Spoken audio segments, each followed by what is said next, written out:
ये लाठीचार्ज जो होती है हमेशा मुसलमानों पे होती है, और जब या मतलब एक जो लोग हैं उन्हीं पे होती है, या और जो लोग दंगा करते हैं, ये यूं कहो कि विशेषकर हिंदू समाज के लोग जब दंगा करते हैं तब उन पर लाठीचार्ज क्यों नहीं होती है? तब क्या होता है? क्या वो नहीं करते? जब आप उसके बरेली की बात कर रहे हैं तो बरेली में जो मौलाना है उनके जो करीबी हैं उनकी बिल्डिंग को तोड़ा, शायद तोड़ दिया गया, मुझे जानकारी नहीं है अभी तक। बुलडोजर की बात चल रही थी उस समय, बुलडोजर चल गया। तो अब से पहले वो बिल्डिंग रातों रात तो बननी गई थी, कोई जिन्न तो आया नहीं था बनाने के लिए, कोई दूत तो आया नहीं था बनाने के लिए, क्या रातों रात उस बिल्डिंग को खड़ी करके सालों से वो बिल्डिंग बन रही थी। बिल्डिंग बनने किसने दी? वो प्रशासन के लोग कहां हैं? वो वहां के बरेली अथॉरिटी वगैरह के जो लोग होंगे, जो कॉर्पोरेशन के लोग होंगे, वहां के डीएम वगैरह होंगे, कलेक्टर जो हैं, वो कहां थे? वो किस बिल में घुसे हुए थे? क्या वो इसके लिए जिम्मेदार नहीं है? अगर वो अनऑथराइज कंस्ट्रक्शन था तो तब क्यों नहीं रोका गया उसे? क्यों बनने दिया गया उसे? और आज आप तौकीर रजा साहब के खिलाफ ये सारी बातें करने के बाद में कि वो ये कर रहे हैं, वो कर रहे हैं, झूठे आरोप अपनी तरफ से मनगढ़ंत बना के सब लोगों को इकट्ठा किया जा रहा था, दंगा करने की वो कोशिश की जा रही थी, घेरने की कोशिश की जा रही थी। आज सब ये सब करके आप, क्योंकि आपके हाथ में ताकत है और आप ताकत के दम पर किसी को भी मिट्टी में मिला देते हो, वो ये सारी चीजें कर रहे हो, तो वो भी कानून के विरुद्ध सारा काम किया जा रहा है। तो सोनम वांगचुक हो, तौकीर रजा हो, या ऐसे कोई भी वो लोग हों जो लोकतांत्रिक तरीके से अपनी बात कर रहे हैं, उन सबके खिलाफ इस सरकारें ये काम कर रही हैं।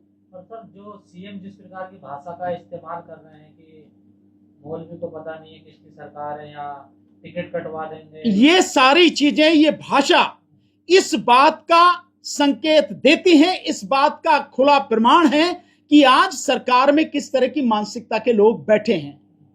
वो शासक या प्रशासक नहीं है, बल्कि जिस तरह की भाषा का इस्तेमाल कर रहे हैं वो राह चलते कुछ छुटभैया गुंडों की भाषा है, जिस तरह की भाषा का इस्तेमाल किया जा रहा है। क्या ये मुख्यमंत्री की भाषा है? क्या एक नेता की भाषा इस तरह की होनी चाहिए? अरे अगर आपको कानूनी कार्रवाई करनी है, आपके हाथ में कानून, आप करिए कानूनी कार्रवाई, कोई नहीं रोकता है, लेकिन भाषा जिस तरह की आप इस्तेमाल कर रहे हैं, क्या ये मुख्यमंत्री की भाषा है? लेकिन जब देश का प्रधानमंत्री ही इस तरह की भाषा बोलता हो तो किसी मुख्यमंत्री से आप क्या उम्मीद करोगे कि वो कोई बहुत अच्छी भाषा बोलेगा?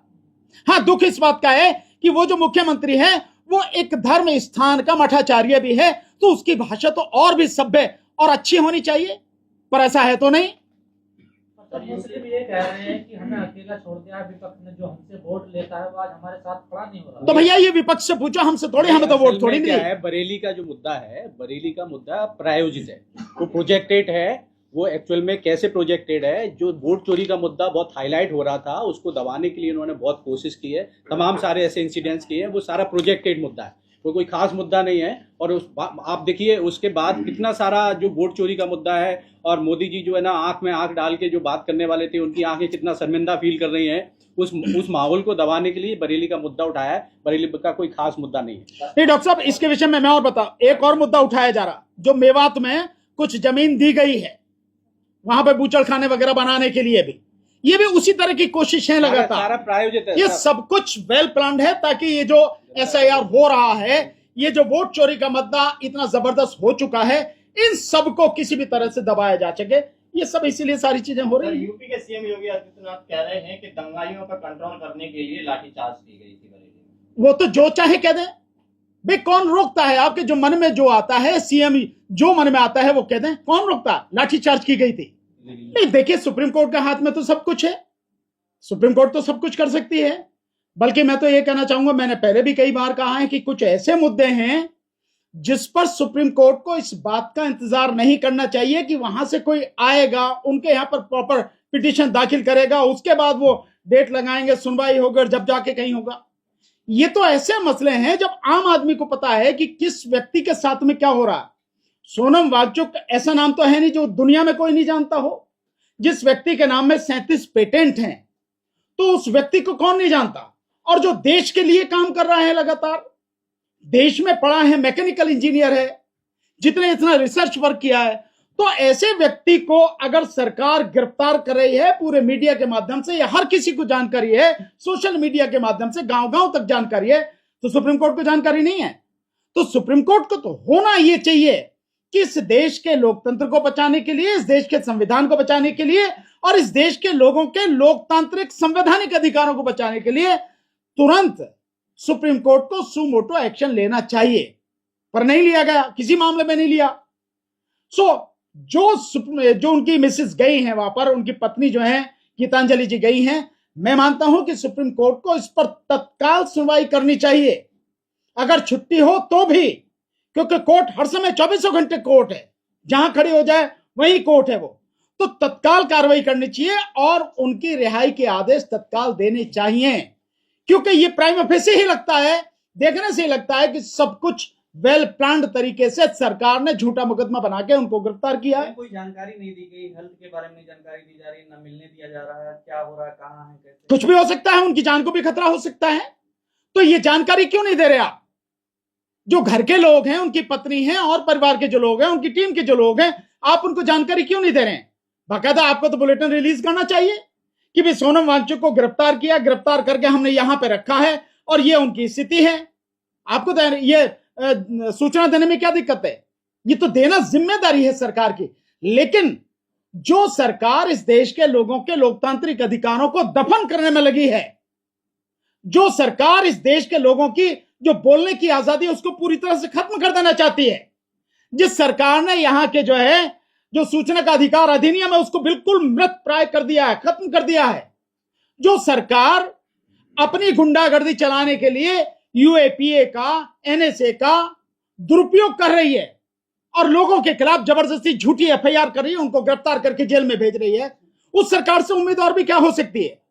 इसीलिए तो जो हमने सुप्रीम कोर्ट से जो बात कर रहे हैं कि सू मोटो एक्शन सुप्रीम कोर्ट को ऐसे मामले में लेना चाहिए, ताकि सरकार की जो गुंडागर्दी है, सरकार की जो तानाशाही है, उसकी जो बदतमीजियां हैं, इस देश के निर्दोष लोगों को बचाया जा सके। एक व्यक्ति जिसको पूरी तरह से संरक्षण देना चाहिए, जिसके हर काम में सरकार को आगे बढ़कर सहयोग देना चाहिए, आज वो व्यक्ति आपसे आपके किए गए वादे की याद दिला के संवैधानिक अधिकारों की मांग कर रहा है, आप मुझसे झूठी एफआईआर करके जेल में डाल दे रहे हैं। सोनम वांगचुक माइनस डिग्री में रहने वाले शख्स हैं और उनको जोधपुर में सबसे गर्म स्थान पर ले जाकर बंद किया गया है। निश्चित रूप से इसके पीछे कहीं ना कहीं ये मानसिकता होगी, उनको प्रताड़ित करने की मानसिकता होगी। जब एक वो पत्रकार नहीं है, क्या नाम है उसका, अर्नब गोस्वामी, वो आर भारत का जो उसको वो है पत्रकार, उसके लिए सुप्रीम कोर्ट बैठ के जो आधी रात को सुनवाई कर सकती है, उसे रिलीफ मिल सकता है, तो क्या इस मैटर में नहीं मिल सकती? एक साथ साथ करके वो बाबा जी है, एक जो है वो अंग्रेजी बोल रहे हैं वो बाबा जी, उसके विषय में जो है सुप्रीम कोर्ट, ये चंद्रचूड़ जो थे, इन्होंने सारी जगह से मुकदमे हटा के सभी अलग अलग जो हाईकोर्ट में थे वहां से हटा के अपने पास बुला लिए, डिसाइड कर दिए। तो क्या ऐसे इंसान के विषय में नहीं किया जा सकता, जो देश की बहुत अनमोल धरोहर है, वो देश की एक बहुत मजबूत संपत्ति, 37 पेटेंट हैं आज की तारीख में किसके पास में देश में? ऐसे व्यक्ति को जिससे सपोर्ट करना चाहिए ताकि देश के लिए और बेहतर कर सके वो, आप उसको जो है लोकतांत्रिक अधिकारों का वो प्रयोग कर रहा है, जेल में उठा के डाल दे रहे हैं। ये तानाशाही, गुंडागर्दी और क्या है सरकार की? हमारे देश में जैसे फादर स्टैन स्वामी वगैरह रहे हैं, वो जेल में डाले गए थे, उनकी मृत्यु वहां हो गई थी, तब क्या ये भी उनकी तरफ ही जा रही है? कुछ भी हो सकता है। ये जो सरकार है ये कातिलों की सरकार है, खून मुंह लगा हुआ है इस सरकार के। इसका इतिहास देख लें, जो लोग आज सत्ता में ये बैठे हैं इनका इतिहास देख लें, खून मुंह लगा हुआ है इनके। तो कुछ भी कर सकते हैं ये, सोनम वांगचुक हो या कोई भी हो या मेरे जैसे लोग हो, किसी को भी झूठा मुकदमा बना के डाल सकते हैं, किसी को भी मरवा सकते हैं। जज लोया के विषय में क्या है आज जानते हैं आप? जज लोया के विषय में क्या है? जज लोया साहब के विषय में भी ये सब कुछ हुआ। हिरेन पांडे के विषय में ये हुआ कि क्लीन चिट देने, भैया वही देने वाले क्लीन चिट। क्लीन चिट उन्होंने तो दी, चंद्रचूड़ ही तो था जिसने क्लीन चिट दी थी, और कौन था वो? विपक्ष के लोग क्यों नहीं आ रहे खुद के सामने? क्यों विपक्ष के लोग क्यों नहीं आ रहे? इस विषय पर अखिलेश यादव जी ने भी बात की है, इस विषय पर आवाज राहुल गांधी जी ने भी उठाई है। हम कौन हैं? हम विपक्ष नहीं हैं क्या? जो योगेंद्र यादव जी हैं और जो बाकी और उनके साथी हैं, वो सब कौन है? प्रशांत भूषण साहब हैं, उन्होंने भी प्रेस कॉन्फ्रेंस करके इस पर आवाज उठाई है। कौन है ये लोग? क्या विपक्ष का मतलब आप ये मानते हैं कि पॉलिटिकल पार्टियां ही विपक्ष होती हैं? जो सरकार के खिलाफ, सरकार की गलत नीतियों के खिलाफ आवाज उठा रहा है, मैं मानता हूं कि वही विपक्ष है। लेकिन बीजेपी के कार्यालय हुआ गया था, क्या ये राष्ट्रसभा में आ सकता है? क्या देशद्रोह का बिल्कुल नहीं। कौन आ सकता है? कौन उसके लिए जिम्मेदार? उसके लिए जिम्मेदार कौन है? क्यों ऐसी परिस्थिति हुई कि ये सब हुआ? आपने उससे पहले सुना क्यों नहीं? और दूसरी बात यह है कि अगर ये सब कुछ हुआ है तो क्या वही लोग जिम्मेदार है जो 4 लोग मार दिए गए, जिनको बुरी तरह से मारा गया है, पुलिस ने मारा है? वो लोग आखिर क्यों मरे? वो क्यों वो फूका गया? ये इन्वेस्टिगेशन का मसला है। तो क्या इन्वेस्टिगेशन हुई? कोई इन्वेस्टिगेशन नहीं हुई। और जब सोनम वांगचुक कह रहे हैं कि मेरा तो इससे कोई लेना देना नहीं, और उसी लिए उन्होंने जब हिंसा हुई तो अपना आंदोलन बंद कर दिया, तो सोनम वांगचुक कहां से जिम्मेदार है?